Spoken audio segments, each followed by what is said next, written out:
She marched up my driveway like she owned the whole damn block, pastel suit crisp as a fresh $100 bill, clipboard swinging like a battle axe.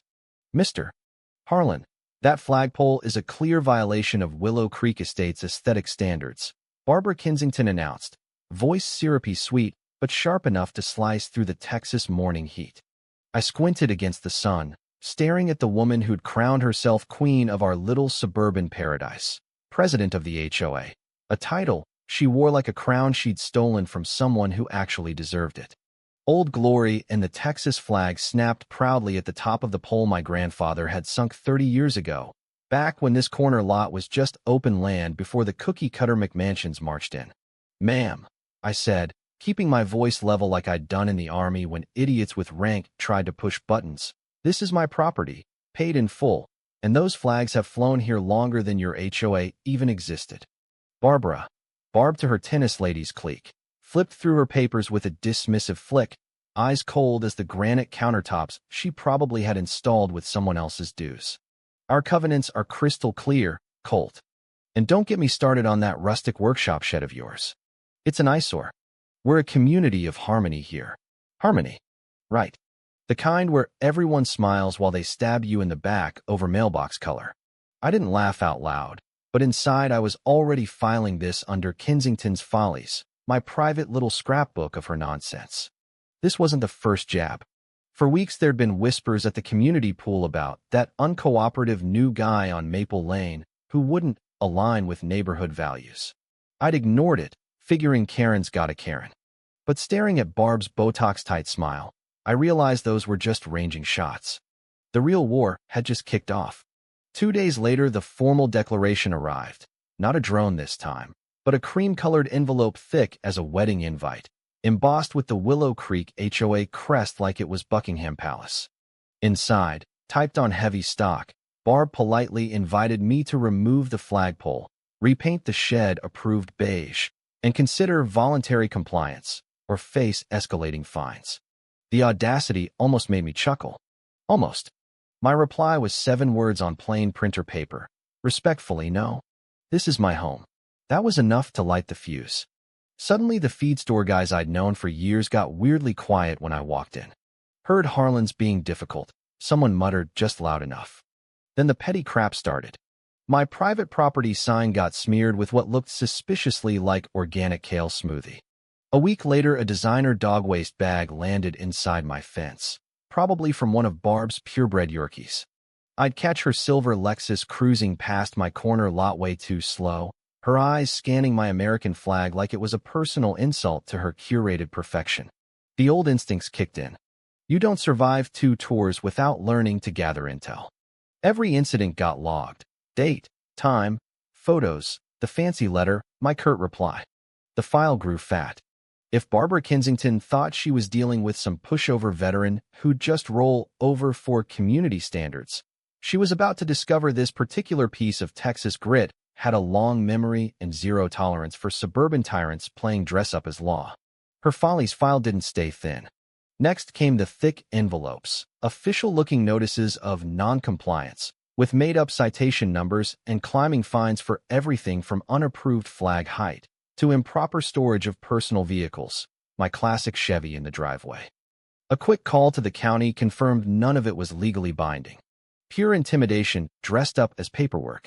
Then the drone appeared one afternoon, buzzing high over my backyard like a mechanical wasp, camera lens locked on my shed. Professional grade, methodical passes. I snapped its picture and added it to the file. The shift from paper to personal came fast. A battered white van pulled up one morning.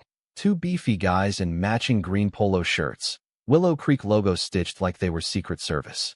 Brock Lawson and Trent Malone, I'd learn later. Brock held a clipboard like it was a shield. "Mr. Harlan, reports of code violations and potential safety issues. HOA authorized wellness check." My dog Scout growled low beside me, hackles up. "This isn't your HOA turf, gentlemen," I said calmly. "Leave before Scout decides your pants look tasty." They backed off, but not before Brock muttered, "Non-compliance has consequences, cowboy." Consequences.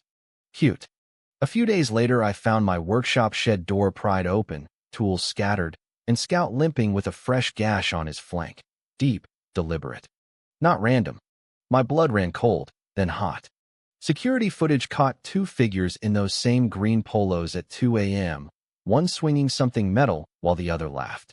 I downloaded every second, emailed my lawyer Marcus Reed one line. They crossed the line. The next morning, tires crunched on my gravel. Barbara Kensington stepped out of her SUV like royalty, flanked by Brock, Trent, and some weasel with a tablet. She flashed that fake concerned smile. "Colt, we've had multiple complaints about hazardous conditions. We're here for a community inspection." I met them at the screen door, voice flat. "You have zero jurisdiction here, Barb. Leave."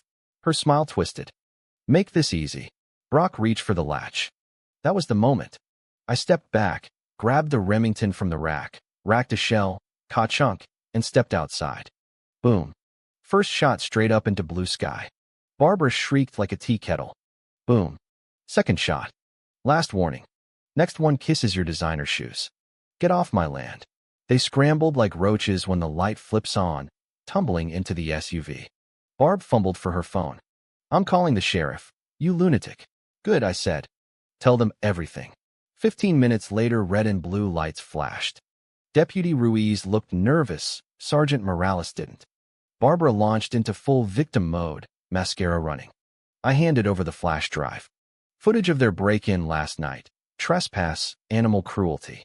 Morales watched it in his cruiser, came back stone-faced. "Ma'am, his property isn't under your HOA. Texas law is very clear on defending your home. Those warning shots? Legal. Your people? Not so much." Barbara's face drained of color. The cops left with her crew for statements. The dust hadn't settled before Marcus was on the phone. "They overplayed, Colt. We're not defending anymore. We're attacking." Marcus moved like a shark smelling blood. While the sheriff investigated the break-in, he tore into Barb's Phase 2 expansion map that somehow included my corner lot in red ink. County records showed the HOA had slipped a forged waiver of objection into their filing, my supposed signature, dated last year. I'd never signed a damn thing. Forensic expert confirmed forgery in 48 hours. Marcus didn't stop. The anonymous safety complaints traced to library computers used by HOA board members. The photos of my neglected property? Stolen from an old Arizona news story. Watermarks still visible if you zoomed. Background checks on Brock and Trent. No security licenses. Trent had a sealed assault record. These weren't employees. They were rented muscle and matching shirts. Local reporter Liam Brooks, who'd sniffed the story after the shotgun incident, dug up two other homeowners who'd sold cheap after months of identical harassment. One elderly lady finally talked on record. Armed with forgery, fake complaints, unlicensed thugs, and pattern evidence, we filed a civil suit for fraud, trespass, harassment, defamation, and intentional emotional distress. Marcus hand-delivered the package to the DA for criminal forgery charges. The moment it hit public record, Liam's front-page exposé dropped. HOA president's land grab exposed, forged signatures, hired muscle, and a wounded dog. Phones rang off the hook. Emails flooded in from neighbors who'd stayed silent too long. Turns out Barb's harmony had crushed more than a few dreams. An anonymous board member resigned. Internal memos leaked showing Barb's obsession with aesthetic purity, no matter the legality. I posted on the local landowner forum. The response was nuclear. In my workshop, the same one Barb called an eyesore, we held the first meeting of what became the Property Rights Alliance. Barb wanted my flag down. She accidentally started a rebellion instead. Court day arrived, and the Travis County courtroom was standing room only. Liam sat front row. Barb at the plaintiff table, flanked by expensive lawyers, face frozen in wrong dignity mode. Marcus was ice cool. Her team painted me as the unstable vet who'd threatened innocent community leaders. They replayed the shotgun audio like it was a crime scene. The jury looked skeptical. Marcus dismantled them piece by piece. Sergeant Morales testified the warning shots were lawful. The handwriting expert swore the signature was forged. The ex-HOA secretary took the stand, voice shaking. Barb told me to make the Cowboys' paperwork disappear and file the waiver anyway. The county zoning officer confirmed my lot was never annexed. Then Marcus played the gate camera audio. Barb's own voice crystal clear. If he won't sign voluntarily, we'll just file it like he did. Gasps rippled. One juror actually laughed. I took the stand last. That flag isn't decoration. It's my grandfather's blood, sweat, and the reason I fought overseas, so people like Barb couldn't tell me how to live on my own land. I described the break-in, Scout's whimper, the feeling of being under siege in the place I paid for. I didn't shoot to hurt anyone. I shot because if I didn't draw the line right then, she'd never stop. Barb's mask cracked.